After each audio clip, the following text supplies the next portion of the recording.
अब आपने एक चीज़ पर ध्यान दिया, ये विट्ठल दास जी और वकील साहब जैसे लोग क्यों नहीं ऐसी प्रोस्टिट्यूशन जैसी जगहों पर जाते अपना मन बहलाने के लिए? इसका रीज़न ये है क्योंकि ऐसे लोगों को अपने काम से ही फुर्सत नहीं है। ऐसी जगहों पर जाने के लिए तो बाद में सोचेंगे। ऐसी जगहों पर वही लोग जाते हैं जिनको फुर्सत बहुत है और दिखने में जो अच्छे खासे होते हैं, जिनके पास पैसा बहुत होता है। यहाँ पर प्रेमचंद जी बोलते हैं कि ऊपर वाला अगर औरत को खूबसूरती दे तो पैसा भी दे, क्योंकि बिना पैसे वाली खूबसूरत चालाक औरत पर ऐसे जादू बहुत जल्दी चलते हैं। वहाँ पर सुमन को वकील साहब से इस टाइप से बदतमीजी से बात करने का बड़ा दुख हो रहा था। सोच रही थी कि बड़े बड़े पैसे वाले लोग मुझसे यहाँ पर मन बहलाने के लिए आते हैं, लेकिन वो यहाँ से निकालना नहीं चाहते मुझे। क्यों? क्योंकि अगर मेरा कोठा बंद हो जाएगा तो उनका मन बहलना बंद हो जाएगा। उनको मज़ा आता है यहाँ पे आने में। वकील साहब और विट्ठल दास जी बहुत ही अच्छे इंसान हैं, वो मुझे यहाँ से निकालना चाहते हैं। पता है ये क्या सोच रही है इस वक्त? ये सोच रही है कि झूठी तारीफ से तो सच्ची बुराई हज़ारों गुना बेहतर होती है। रात भर में ऐसे ही सोचते सोचते इसने तय कर लिया कि सुबह होते ही सबसे पहले विट्ठल दास जी के पास में जाऊंगी और सुबह जाते ही उनसे एक जगह मांगूंगी। चाहे कोई और हेल्प मत करो, कम से कम मुझे एक जगह दिलवा दो। मैं चक्की पीसूंगी, कपड़े सिलूंगी, कुछ भी करूंगी, एक सेफ सी जगह दिलवा दो बस, और कुछ नहीं चाहिए। तो सुबह उठी, तैयार होने लगी विट्ठल दास जी के पास जाने के लिए। तभी विट्ठल दास जी खुद आ गए। जैसे ही वो आए तो वो बोली, आइए आइए, अंदर आइए, कल मैंने पूरा दिन आपका इंतज़ार किया, आप आए क्यों नहीं? तो ऐसे में विट्ठल दास जी बोलते हैं कि कोई काम पड़ गया था, मैं आ ना सका। अच्छा वो सब छोड़िए, ये बताइए मेरे रहने के लिए कोई बंदोबस्त हुआ? देखो सुमन, मैं यहाँ पर विट्ठल दास जी बोले कि देखो सुमन, मैं कुछ कर नहीं सका, लेकिन सारी इज्जत यहाँ पर बचा ली वकील साहब ने। वो तुम्हें सारे पैसे देने को तैयार हो गए, जो मैंने बड़े बड़े लोगों से मांगे सारे पैसे वो देंगे। तो बस ये सुनते ही सुमन का दिल पिघल गया कि कितना सही आदमी है वकील साहब, भगवान खुश रखे ऐसे आदमी को। लेकिन वो बोली, विट्ठल दास जी पैसे की प्रॉब्लम नहीं है, मैं खुद काम कर लूँगी, बस रहने का इंतज़ाम करवा दो। यहाँ विट्ठल दास इसकी बात सुनकर खुश हो गए कि क्या औरत है। वो बोले, सुमन सोच तो बहुत अच्छा रही हो, लेकिन ये बताओ तुम करोगी क्या? तो वो बोली, इस देश में लाखों औरतें हैं जो भगवान के सहारे हैं, मैं उनके लिए कुछ करूँगी, उनकी हेल्प करूँगी। तो इस पर विट्ठल दास बोले, कर लोगी पक्का? तो बोली, हाँ कर लूँगी पक्का, बताओ कब निकलना है? विट्ठल दास बोले, चलो मैं कमेटी से बात करता हूँ और वहाँ जा कर के किसी भी विधवा को अपनी सच्चाई मत बताना, मैं यहाँ से आई हूँ, ठीक है? तो बोली, ठीक है, आप जो कहेंगे वो करूँगी। तो वो बोले, शाम को आता हूँ तुमको लेने के लिए, तैयार रहना, सारी तैयारी कर लेना। अब विट्ठल दास जी निकले, पीछे से कुछ प्रॉस्टिट्यूट्स आ गई इसके पास में मिलने के लिए इससे। सुमन बोली कि मेरे सर में दर्द हो रहा है, बाद में आना। आज के दिन सुमन ने व्रत किया था यहाँ से निकलने से पहले, क्योंकि मुक्ति के दिन तो, बाहर निकलने के दिन तो कैदियों को भी खाना अच्छा नहीं लगता, तो ये कहाँ से खाती। अब कोई भी सुमन के पास में आता तो ये बहाना करके भेज देती। अब इसके बाद एक मुंशी अबुल वफा नाम के आदमी आया इसके पास में, जिनको सिगरेट पीने का बहुत शौक़ था। वो आए, बैठे, तो इसने क्या किया, दिया सिलाई से सिगरेट उन्होंने क्या मुंह में दबाई और सुमन ने आग जला करके सिगरेट जलाने की कोशिश की, लेकिन सिगरेट में आग नहीं लगी, गलती से उनकी दाढ़ी में आग लग गई। अबुल वफा ने जल्दी जल्दी अपनी दाढ़ी में से आग बुझाई। एक्सीडेंटली आधे से ज़्यादा उनकी दाढ़ी जल चुकी थी और अब शीशे में जाके चेहरा देखा तो वो डर गए। बोले, सुमन ये क्या किया? लेकिन यहाँ पर बहुत कंट्रोल करने के बाद भी सुमन की हंसी नहीं रुकी, वो हंस पड़ी और अबुल वफा का खून गर्म हो गया ये देखते ही। बोले, अगर कोई और होता ना तुम्हारी जगह तो उसका खून पी जाता मैं। इस पर सुमन बोली, अरे दाढ़ी तो है, फिर रुक जाएगी। अब मेरे पास कोई दाढ़ी तो है नहीं तुमको दे दूं, मार्केट में दूसरी नकली दाढ़ियाँ में मिलती है, लगा लेना।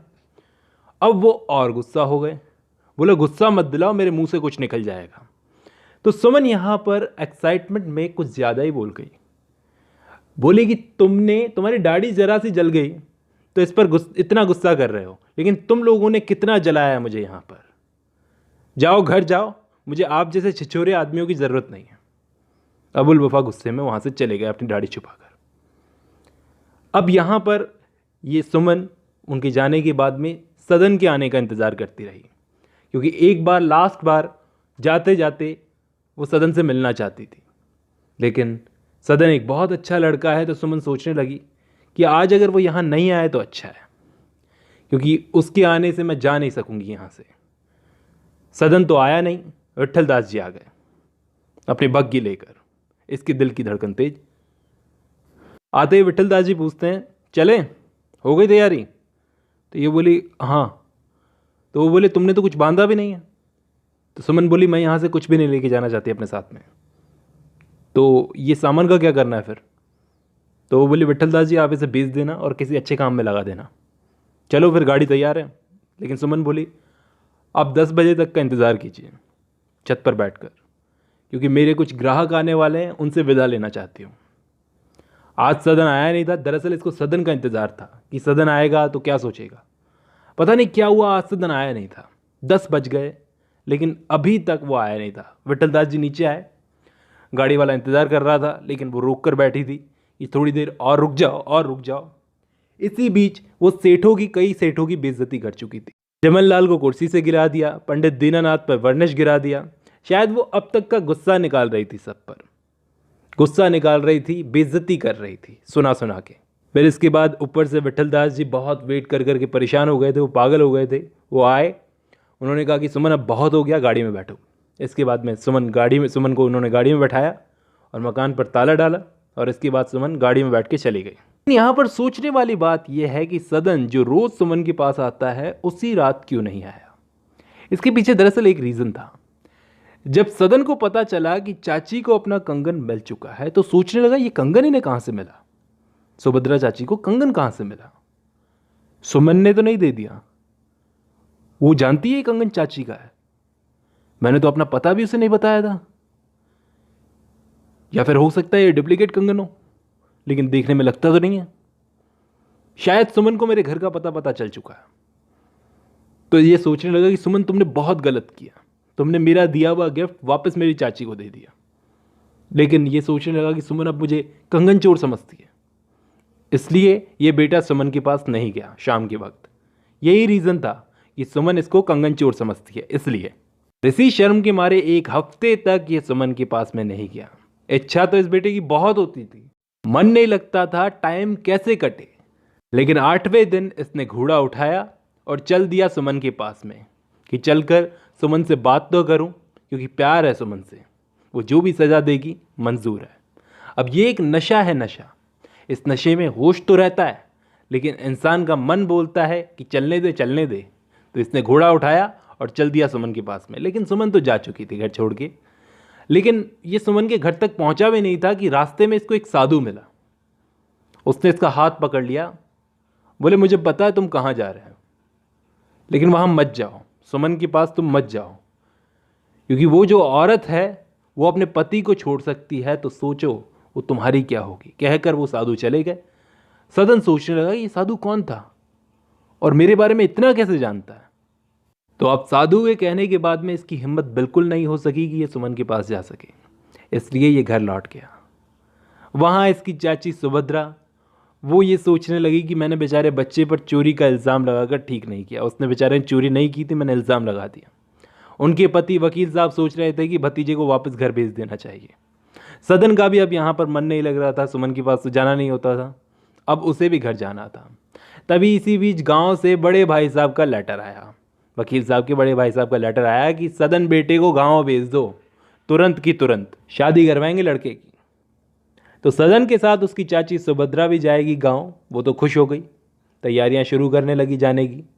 सुभद्रा तो शादी में जाने के लिए इतनी पागल हुए जा रही थी, इतनी पड़ी थी शादी में जाने की, पति वकील साहब की तो चिंता ही नहीं है, खाना तक नहीं बनाया। 1 बज गया तो वकील साहब चले गए कहीं, छत पे चले गए। तो सुभद्रा पति से मिले बिना गाँव कैसे निकलती। वो घर की छत पर ही थे। फिर स्टेशन छोड़ने तक आया, ट्रेन में भी बैठाया, लेकिन वो पति की शक्ल देखती रही। इसके बाद सदन और उसकी चाची सुभद्रा गांव पहुंचे। गांव जाते ही पहली चीज़ जो सदन ने उसकी माँ से पूछी कि चाची ने शहर में बहुत परेशान किया होगा। तो सदन बोला नहीं, चाची तो बहुत अच्छी है, बहुत आराम से रखा है। और उसकी चाल ढाल देखकर, सदन की चाल ढाल देखकर माँ समझ गई कि सदन पे शहर का रंग चढ़ गया। तो अब शुरू होती है सदन की शादी की तैयारियाँ, रस्में। अब भले ही ये सदन शहर से आया है, अभी भी इसके मन में सुमन की याद है, सुमन के छूट जाने का एक दुख है, लेकिन एक खुशी भी है कि एक नई लाइफ शुरू होने वाली है एक नई लड़की के साथ में। बस डर इस बात का है कि वो लड़की कहीं खूबसूरत नहीं हुई तो, सुमन से ज़्यादा खूबसूरत नहीं हुई तो। लेकिन क्या आप विश्वास करोगे कि जिस लड़की से इसकी शादी होने वाली है वो कौन है? वो है शांता, सुमन की बहन। आई होप आपको याद होगा शांता कौन है। हाँ, सुमन की बहन। उसकी माँ के गुजर जाने के बाद में मामा मामी के घर पर उसका कोई भी नहीं था। बेचारी का आखिर था कौन? मामी घर का सारा काम करवाती, ऊपर से गालियाँ भी देती थी। पंडित उमानाथ यानी कि उसके मामा ने सोचा कि इसकी मामी तो इसे किसी भिखारी के गले भी बांध देगी, लेकिन मैं ही कोई अच्छा लड़का देखूं इसके लिए। तो अब ये सदन शांता के लिए देखा है। चलो, ये तो एक बात हो गई। वहाँ पर शहर में दूसरी तरफ वकील साहब अपनी लड़ाई लड़ रहे थे विट्ठल दास जी के साथ में। एक लड़ाई, एक आंदोलन शुरू हो गया था कि शहर की सारी प्रॉस्टिट्यूट्स, नाचने गाने वालियों को इस गंदगी से बाहर निकालना है। अब पता नहीं इससे इस शहर में क्या हलचल मच जाए, क्योंकि बड़े बड़े लोग इसमें इन्वॉल्व हैं। इस चीज़ के अगेंस्ट होंगे वो कहेंगे कि ये क्यों कर रहे हो, लेकिन फिर भी ये लोग लड़ रहे थे। अब वकील साहब ने पैम्पलेट छपवाना शुरू कर दिए लोगों को जगाने के लिए कि ये सब गलत है, शहर में नहीं होना चाहिए।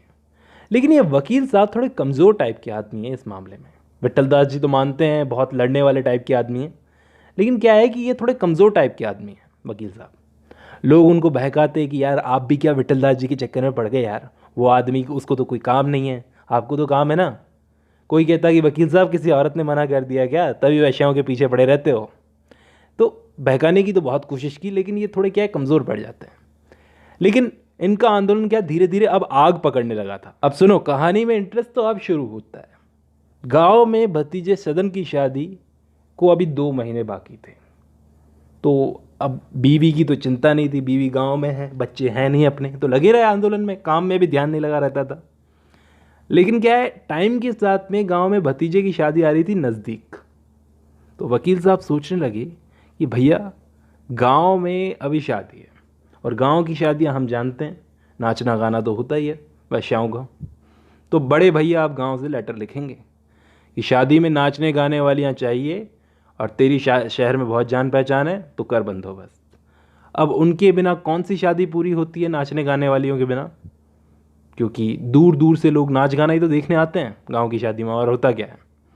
तो अब बड़े भाई साहब बुरा मान जाएंगे, लेकिन वकील साहब ने सोचा होने दो नाराज़, क्या करें, इतनी मेहनत की है इस आंदोलन के लिए। लेकिन फिर भी जब गांव में बड़े भाई साहब के पास में पहुंची ये खबर कि भैया यहाँ पर शहर में तो आंदोलन चल रहा है हमारा, तो बड़े भाई साहब बोले अच्छा नहीं यार, तुम सही कर रहे हो, मैं भी सपोर्ट करता हूँ इस चीज़ को कि यार प्रॉस्टिट्यूट्स को तो बाहर निकालना ही चाहिए इस बिज़नेस से। लेकिन बड़े भाई साहब बोले कि यार एक बार तो करवाना चाहिए नाच गाना, क्योंकि यार मेरा एक ही लड़का है सदन, शादी के बाद तुमको जो करना है करो यार, मैं पूरा सपोर्ट करूंगा, लेकिन बेटे की शादी में बुलवाना पड़ेगा। वकील साहब सिर झुकाए खड़े थे, बड़े भाई को कैसे मना करें, दबे हुए थे। लेकिन आखिर हिम्मत करके बोले, पहली बार बोले कि भाई साहब आपने मेरी बहुत सारी गलतियां माफ़ की है ज़िंदगी भर, लेकिन मुझे माफ़ कर दीजिए। मैं कहूँगा कि ये आपका दोगलापन है। एक तरफ तो आप इन सबको बुरा कह रहे हैं, और दूसरी तरफ घर में नाचने गाने वालियों को बुला रहे हैं बेटे की शादी में। तो इस पर अब इनके बड़े भाई का क्या रिएक्शन होता है वो देखेंगे नेक्स्ट वीडियो में। आज की वीडियो में बस इतना ही।